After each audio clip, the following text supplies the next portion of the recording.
मराठी भाषा खरं तर आपली भाषा आहे, समृद्ध आहे, प्रत्येक गोष्ट खरी, पण त्याच्यात सगळ्यात महत्त्वाचा भाग म्हणजे संगीत नाटक. हेही वेगळं एलिमेंट, हे वेगळा प्रयोग आहे. राहुलचं माझं सावर. आणि खऱ्या अर्थानं प्रत्येक वेळा आपण बोलतो मराठी भाषाही बदलते, बदलत राहते, ते संगीत नाटकातही बदलते. संगीत नाटक कुठपर्यंत पोचलं आहे, काय सांगाल याबद्दल? मला वाटतं संगीत नाटक आपल्या मराठी अस्मितेचा आणि संस्कृतीचा एक अविभाज्य घटक आहे. आणि मराठी संगीत नाटकांनी शास्त्रीय संगीत जनसामान्यांपर्यंत पोहोचवण्याचं अतिशय मोलाचं काम केलेलं आहे. आणि मला असं खूप वाटत होतं की संगीत नाटक आपण नव्या पिढीला चांगल्या अवस्थेमध्ये पोचवलं पाहिजे. मला वाटतं की एक गायक म्हणून माझी जबाबदारी आहे, वसंतरावांचा नातू म्हणून पण एक जबाबदारी आहे. त्यामुळे मी संगीत नाटक परत एकदा रंगमंचावरती आणलं. आणि निपुण धर्माधिकारी असेल, सुबोध भावे असेल, अशा लोकांकडनं जे ह्या पिढीतली आहेत आणि त्यांचं नाट्य काय म्हणतात त्याला, कलाकृतीकडे बघण्याचा दृष्टिकोन वेगळा आहे, नवीन आहे, कंटेम्पररी आहे. त्यामुळे आणि त्यांनी अतिशय समर्थपणे ही नाटकं सगळी परत एकदा रंगभूमीवरती आणली. त्याच्यामध्ये खूप चांगले चांगले ॲक्टर्स पण आले आणि लोकांनी ते उचलून धरलं आणि आत्ताच्या पिढीपर्यंत शास्त्रीय संगीत पोहोचलं असं म्हणायला हरकत नाही. सगळ्यानंतर जेव्हा तुम्ही नव्याने सगळं सुरू करत होतात तेव्हा ते वेगळं आव्हान होतं तरी काय? वेगळं आव्हान माझ्याकरता असं होतं की संगीत नाटकाला तेव्हा कोणीही प्रायोजक किंवा प्रस्तुत करणारं मिळालं नाही, प्रोड्युसर मिळाला नाही. आणि त्यामुळे मग मी ठरवलं की नाही, आपणच करूयात हे प्रोड्यूस. आणि जेव्हा ते सगळं खूप सक्सेसफुल व्हायला लागलं, म्हणजे मला असं वाटतं की पूर्वीच्या काळी राजाश्रय होता आपल्या कलेकरता, आता लोकाश्रयावरतीच अवलंबून राहायला लागतं. पण सुदैवाने सगळी संगीत नाटकं चांगली चालली आणि लोकांनी मला असं वाटतं की चांगलं आपण मराठी माणसाला दिलं की त्याची कदर मराठी माणूस करतो.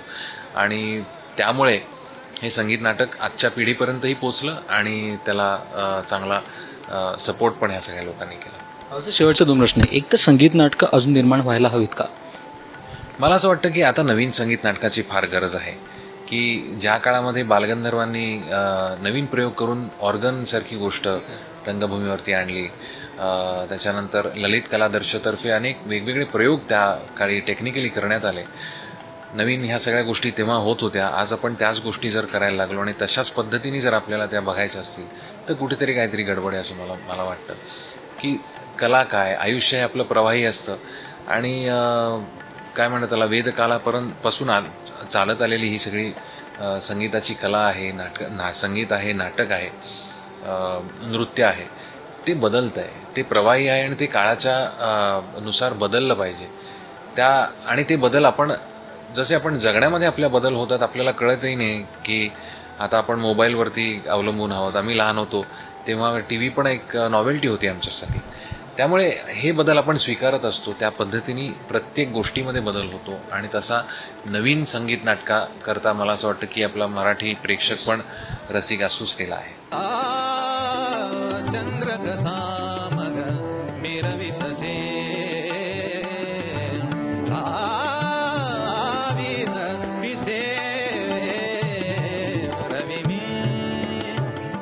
आनंद सर आपल्यासोबत आणि राहुल सरांनी आपल्या त्या एक्सपिरियन्सबद्दल ते बोललेच. आणि खऱ्या अर्थानं संगीत नाटकबद्दल आता आनंद सर काय म्हणतात? आनंद सर, खूप खूप स्वागत आहे. एकंदरच आपण म्हणतो की संगीत नाटकं, मराठी भाषा दिन, त्यानिमित्तानं आपण हा एक वेगळा कार्यक्रम सोहळा केला आहे.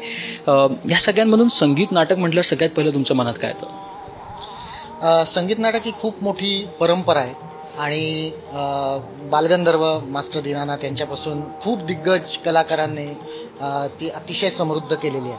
आणि संगीत नाटक म्हटलं की त्याच्यातलं नाट्यसंगीत आणि म्हणजे संगीत आणि नाट्य यांचा तो खूप एक छान संगम आहे.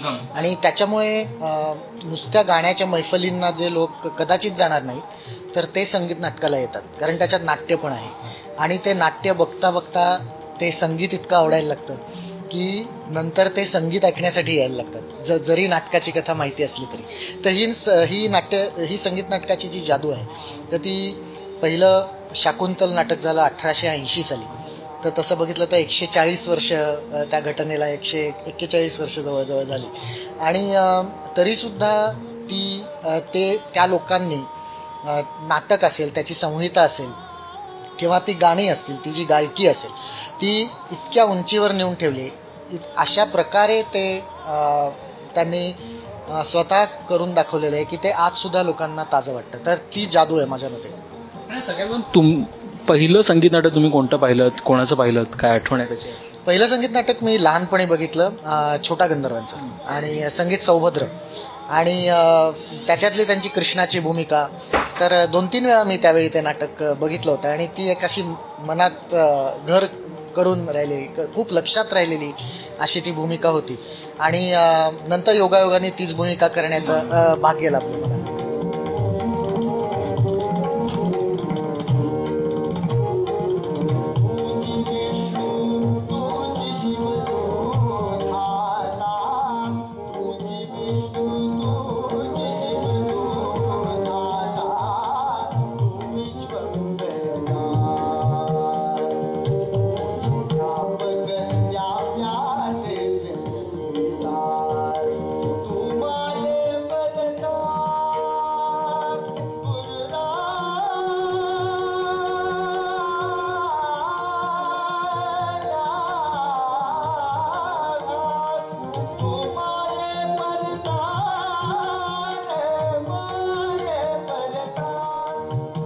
सगळ्यांमधून जेव्हा तुम्हाला काम करण्याची संधी मिळेल तो अनुभव कसा काय होता? कारण तुम्ही जे संगीत नाटक त्याच्यानंतर केले, जसं तुम्ही आता म्हणताय ती त्याच्यानंतरची भूमिका ही मी केली, हा योगायोग असू शकत नाही. कारण आपण एक एक्सपिरियन्स घेतो, ते नाटक आवडतं, त्याच्यानंतर जेव्हा आपल्याला करायला मिळतं, तर तेव्हाचा एक्सपिरियन्स कसा होता? ॲक्च्युली मी संगीत नाटकात आलो याचं श्रेय राहुलला आहे. कारण मी कधी नाटकामध्ये काम केलेलं नव्हतं. नाट्यसंगीत जरी लहानपणापासून गात असलो तरीसुद्धा नाटकामध्ये अगदी शाळा कॉलेजातही कधी काम केलेलं नव्हतं. त्याच्यामुळे मी कधी संगीत नाटकात काम करीन असं मला वाटलं नव्हतं. पण राहुलनी जी 4 नाटकं आत्ता रंगभूमीवर गेल्या काही वर्षात आणली, आणि तो अतिशय स्तुत्य उपक्रम आहे, त्याच्यामुळे संगीत नाटक परत एकदा नवीन पिढीपर्यंत पोचलं. तर त्यांनी मला कन्व्हिन्स केलं, आणि योगायोगाने तो कृष्णाचा रोल की जो मी लहानपणापासून छोटा गंधर्वांचा बघितला होता, त्यातली गाणी मी गात आलेलो आहे. तर त्याच्यामुळे तो रोल एक मनाच्या जवळचा होता. तर मग मी विचार केला की आपण करून बघूया, जरी केलेलं नसलं तरी, आणि जमते का बघूया. आणि मग निपुण धर्माधिकारीसारखा उत्तम दिग्दर्शक आम्हाला लाभला, आणि मग ते छान नाटक बसलं. मला खूप चांगलं वाटलं ते करताना. आणि स्वतः केल्यानंतर आपण जे म्हणतो की ते ॲटमॉस्फिअर कसं असतं संगीत नाटकाचं, किंवा ती जादू कशी असते लोकांच्यावर, तर ते स्वतः केल्यानंतर जास्त कळलं. सगळ्यानंतर ही गोष्ट सुखावते का? असं तुम्ही आता निपुणचं नाव घेतलं, निपुण सगळ्या नवादमाचा दिग्दर्शक जेव्हा संगीत नाटक घेऊन येतो किंवा त्याच्यावर काम करतो, तर कुठे ना कुठे एक आर्टिस्ट म्हणून जेव्हा आपण या क्षेत्रातले आहोत, एक गोष्ट सुखावते का की अजूनही ही लोक पुढे जाऊन अजून संगीत नाटकं करतील?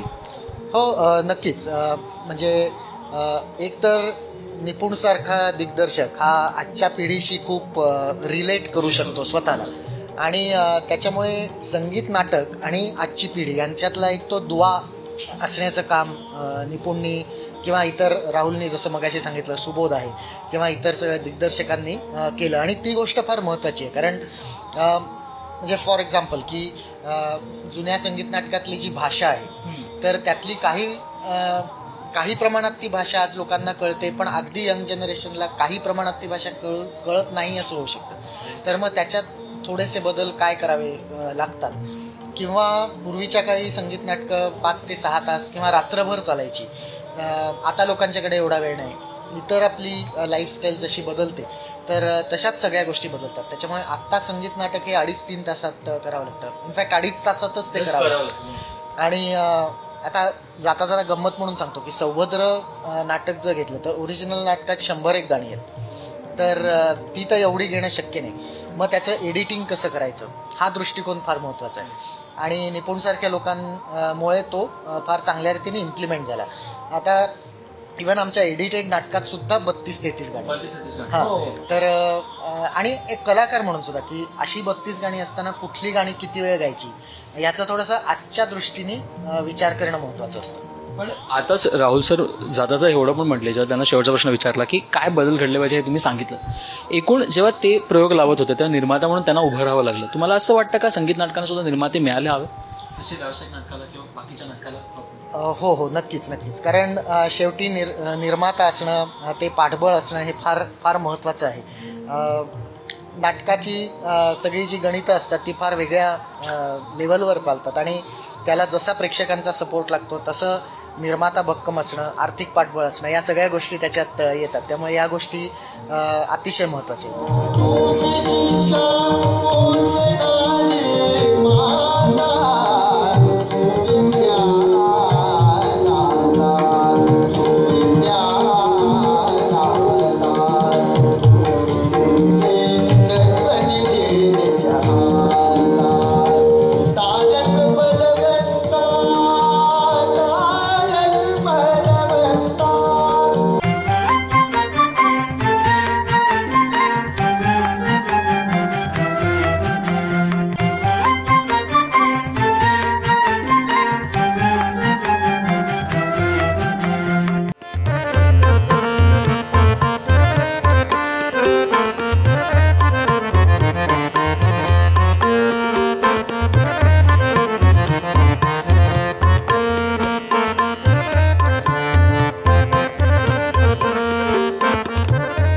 एक वेगळा अनुभव प्रत्येक वेळा प्रेक्षकांना मिळतो जेव्हा संगीत नाटक बघतात.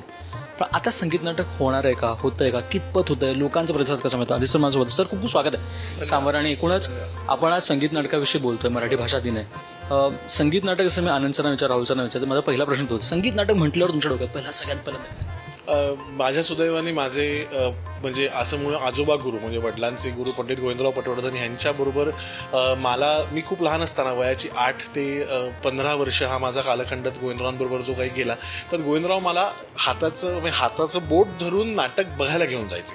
त्यामुळे मी गोविंदरावांच्या बाजूला बसून काहीही कळत नसताना, तेव्हा भाषा करायची नाही, गाणी करायची नाही. परत मी एवढा छोटा होतो की गायक असा उभा असला इथे की त्याचा आवाज वरनं निघून जायचा, तो ऐकू यायचा नाही, फक्त ऑर्गनचा आवाज ऐकू यायचा. पण अशा सुद्धा वातावरणात मी साधारण 100 ते 150 नाटकं बघितलेली आहेत. पण माझ्या मनातलं संगीत नाटक हे पिटातनं सुरू होतं पहिलं.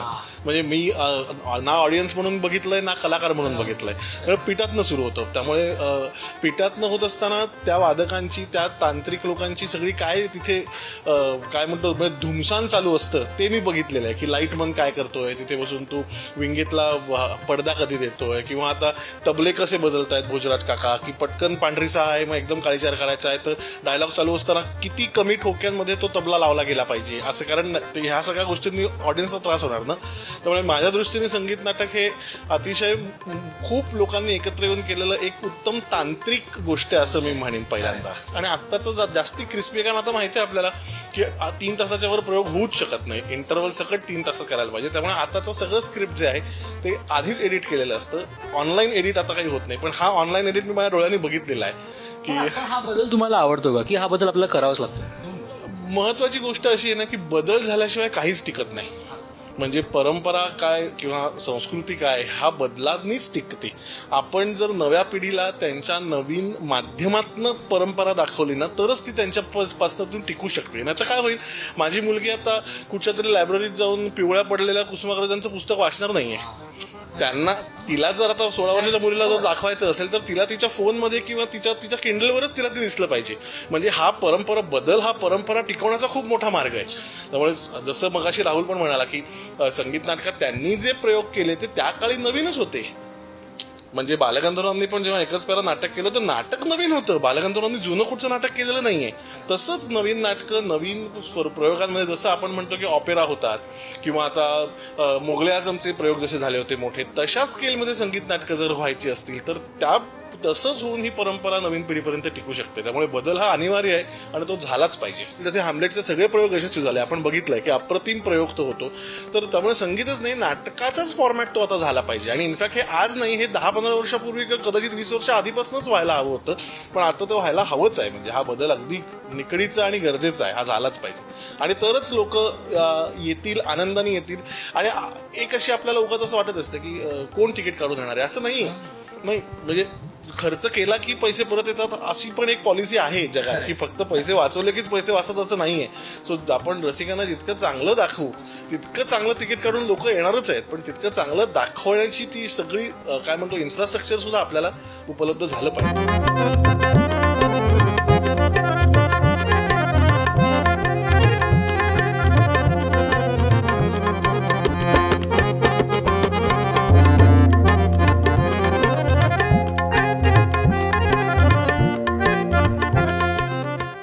राहुल सर आणि साधे सर सगळ्यांनी आपल्याला संगीत नाटकाविषयी सांगितलं. आता दीप्ती मॅम स्वतः खूप खूप स्वागत आहे सांबर. आणि एकूणच आपण संगीत नाटकाविषयी बोलतोय आणि संगीत नाटक आणि तुमचं प्रेम हे काहीतरी वेगळंच आहे.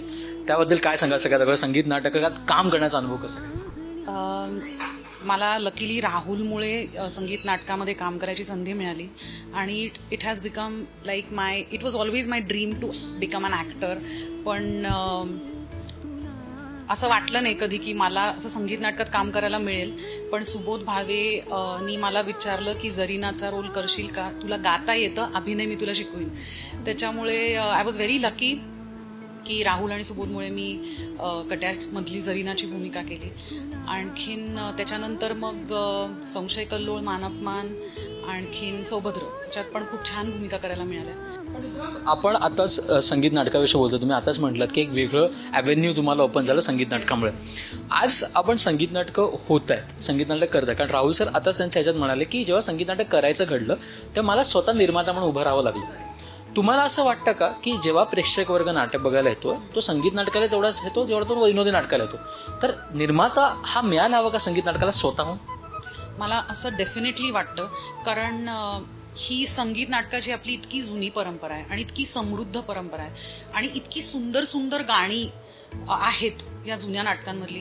मला डेफिनेटली वाटतं की जुनी तर नाटकं आता राहुलनी नवीन फॉर्ममध्ये आणलीच आणि ती निपुण किंवा सुबोध एवढे छान डिरेक्टर्स त्यांनी वेगळ्या पद्धतीने नाटकाची मांडणी केली ज्याच्यामध्ये यंगस्टर्सना सुद्धा ते आवडेल, आजच्या पिढीला आवडेल. असं तर मला नक्की असं वाटतं की नवीन नाटक व्हावं संगीत नाटक आणि निर्माते यायला पाहिजेत पुढे त्याच्याकरता. डेफिनेटली जसं आदित्य म्हणाला की ब्रॉडवे स्टाईल व्हायला पाहिजे, असं मी राहुलला नेहमी आम्ही जेव्हा चर्चा करतो तेव्हा आम्ही असं म्हणतो की खरंच जसं मुघले आझम केलंय इतकं सुंदर केलंय किंवा उमराव जान पण झालं मध्ये, तसं खूप इच्छा मी राहुलला म्हणते की आपण कट्यार असं करू शकू का कधी, किती सुंदर होईल विचार केला तर.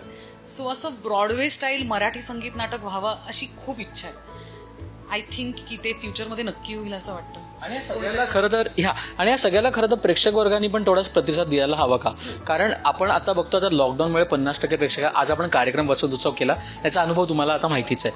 प्रेक्षकांना यायचंय पण प्रेक्षक भीतीपोटी आता येत नाहीत किंवा येत नाही. या काळात जेव्हा आता प्रेक्षकांना यायचंय, जेव्हा उद्या उठून 100% कधी ना कधी तर होणार, असं कायमस्वरूपी कधीच राहणार नाही, तेव्हा कुठे ना कुठे एक सशक्त ब्रॉडवे स्टाईल नाटक जर आलं तर एक वेगळा ॲव्हेन्यू आर्टिस्टसाठी, एक वेगळ्या पर्वणी प्रेक्षकांसाठी आणि मराठी एक नाट्यसृष्टीसाठी ओपन होईल असं मला वाटतं का? डेफिनेटली वाटतं. It should happen, it's high time it should happen.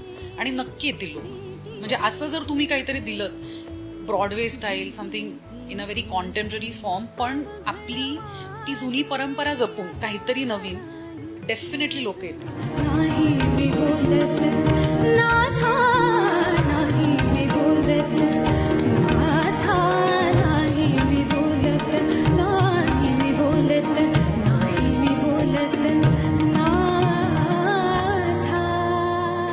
Marathi भाषा आणि अभिजात हे सगळ्या गोष्टी एकत्र कुठे मिळून येतात संगीत नाटकात. कारण ती भाषा वेगळी असते जिने हे सगळं अनुभवलेलं आहे. म्हणजे नव्याने जेव्हा संच राहुल सरांनी आणला त्याच्यानंतर जे संगीत नाटकं आली त्याच्यामध्ये ज्यांनी काम केलं आणि हिंदीत सुद्धा जिकडे ब्रॉडवे स्टाईल नाटक होतं ते मुघले आझमच्या नाटकाची अनारकली होती. आपल्यासोबत आता आहे प्रियंका. खूप खूप स्वागत आहे सामटीवर. आणि खऱ्या अर्थाने मी वेगळे पण हेच सांगितलं की आज मराठी भाषा दिन आहे, त्यात संगीत नाटक हे सगळ्यात मोठं एलिमेंट आहे जिकडे आपण भाषेचं आपण वेगळं काहीतरी करू शकतो मोठ्यापणाने. आणि आज तुला काय वाटतं की संगीत नाटक जातंय कुठे, कुठपर्यंत पोहोचलंय मराठी संगीत नाटक? मला असं वाटतं अजून खूप पोचायला पाहिजे रे. मी 3 नाटकं केली, मानापमान केलं, संशय कल्लोळ केलं, सौभद्र केलं. पण संशय कल्लोळ जेव्हा केलं तेव्हा मी, अमेय, निपुण, आम्ही सगळे अर्थात राहुल दादा असे सगळेजण होतो. पण प्रेक्षक तितका काय म्हणू, जेवढं ते पोचायला पाहिजे, जितकं आम्ही छान काहीतरी सादर करत होतो तेवढा रिस्पॉन्स तेव्हा आला नाही. मला असं वाटतं आता आम्ही समज ते परत केलं ना तर आता प्रत्येक जण काय काय कामं करतायत, सगळ्या वेगवेगळ्या प्लॅटफॉर्म्सवर लोकांसमोर पोहोचलेले आहेत, तर आता त्याला दुपटीनं रिस्पॉन्स मिळेल. पण त्यामुळे मला असं वाटतं की हे अजून पोहोचणं खूप गरजेचं आहे. कारण आपल्या मराठीमध्ये, महाराष्ट्रामध्ये म्हणजे ही इतकी मोठी परंपरा आहे संगीत नाटक ही, आणि सुंदर भाषा तुम्हाला अनुभवायला मिळते इथे, अप्रतिम नाट्यगीतं आहेत. त्यामुळे हे सगळं पोचायला पाहिजे आणि नवीन पिढीनी हे पाहणं जास्त गरजेचं आहे. त्यामुळे याच पिढीनं ते सादर करणं सुद्धा गरजेचं आहे. तर तो प्रेक्षक पुढे येईल आणि ह्या जनरेशनकडून त्या जनरेशनकडे मराठी नाटक, संगीत नाटक काय आहे हे पोचेल. कारण कित्येक जणांना माहीत पण नाही की काय असतं मग संगीत नाटक बाबा. सो ते पोचणं खूप गरजेचं आहे अजून. यानंतर खरंच मला मी सगळ्यांशी गप्पा मारल्या. मी आनंद सरांशी बोललो, मी दीप्तिताईंशी बोललो. आदित्य सरांनी मला एक खूप चांगला एक त्याच्यात अप्रोच दिला की ब्रॉडवे स्टाईल जर मराठी नाटक झालं तर ते चांगलं होईल. तू ब्रॉडवे स्टाईल नाटक एक केलंय ज्याचं नाव आहे मुघल आझम, जे लोकांनी पाहिलं. तू NCPAला जेव्हा शो लावतेस तेव्हा त्याचा वेगळा काहीतरी ऑडियन्स येतो. असं काहीतरी मराठीमध्ये आत्ता झालं पाहिजे असं तुला वाटतं का? Is it a right time to come in of Marathi Broadway नाटक? ऑफकोर्स. म्हणजे आता पोस्ट कोविड तर लोक आता काहीतरी हवंय आणि तेच करण्यापेक्षा काहीतरी एक. आणि मला कायम वाटतं की आपण मराठी माणूस इतके साधा आहोत, म्हणजे आपण सगळे, आपल्याकडे पण इंडस्ट्री आहे पण आपण तेवढं ग्लॅमर त्यांना आपणच समजत नाही की अरे वी आर ग्लॅमरस. जे आपल्या म्हणजे हिंदीमध्ये सगळ्याचं मोठं करून दाखवलं जातं, आपलं का नाही करावं? सो आपलं मराठी नाटक पण ब्रॉडवे स्टाईल होऊच शकतं आणि त्यासाठी मला असं वाटतं चांगल्या प्रोड्युसर्सनी एकत्र यायला हवं आणि या मराठी संगीत नाटकाला एक मोठा प्लॅटफॉर्म मिळवून द्यायची खूप जास्त गरज आहे. आणि कारण इट इज डिझर्विंग. त्यामुळे मला असं वाटतं ही खूप चांगली वेळ आहे आणि यायला पाहिजे.